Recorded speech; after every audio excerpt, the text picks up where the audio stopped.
Hi, I'm Trevor with Trevor and Jill Talk. Today we're talking to Dr. Halina Snowball and her daughter Emma Robinson, and we're going to discuss IV therapy, which Jill, the first We time are very curious. We've been discussing seeing it on billions. on billions, right? I was like, what? So yeah, talk to us about that a little bit. Demystify. I know. Okay, so basically, the way that the IVs work, you're delivering nutrients in a really effective way, a potent way. You're bypassing the GI system. So it's great for people, correcting imbalances with vitamin levels, things like that. You're not going to cure something, but it can strengthen your immune system. It can rehydrate you. It's great, one of the things talking about athletic activities, after the Ironman, you've got a whole tent of people getting IVs, and it's quick rehydration, balancing your electrolytes, things like that. The way that we do it in the office is we have patients come in, they actually get a series of blood work done, because you want to see where everybody's levels are.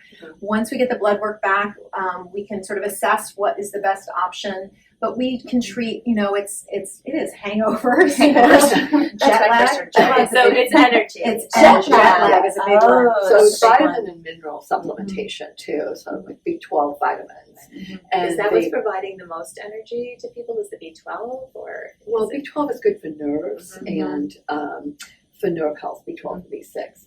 But another application beyond the athletic world, and this came out of a conversation I had with one of my patients, was she's had her colon removed for cancer. And she has just a little bit of it left, so she doesn't absorb anything well at all. And nutrition and hydration is a huge struggle for her.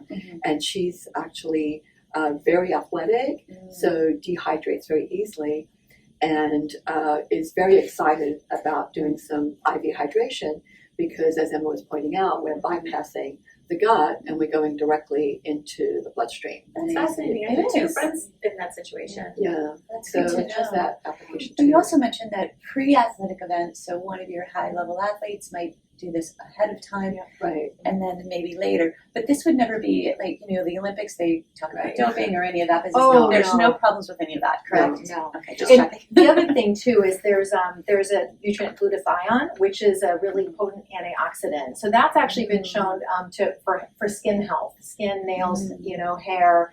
So there's sort of different approaches you can customize for what people are needing or looking to I feel support. like in the middle of winter, when I know. I would agree with that. If you can find if right now I said I'm exhausted and I had this, would I feel it right away? The effects of it? The hydration component, absolutely. It's just like when you're dehydrated and you all of a sudden boost that up, you definitely will feel more energy. It's kind of a maintenance thing. They suggest once a month to maintain. And obviously, if you have something strenuous like you travel or you've done a big athletic event, things like that, it's good to. And a lot of times in our culture, as hard as we all try to hydrate, we see everybody walking around with their bottle of water.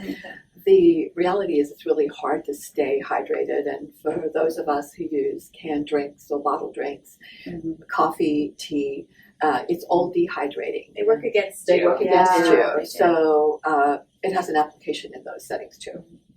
Wonderful. Yeah.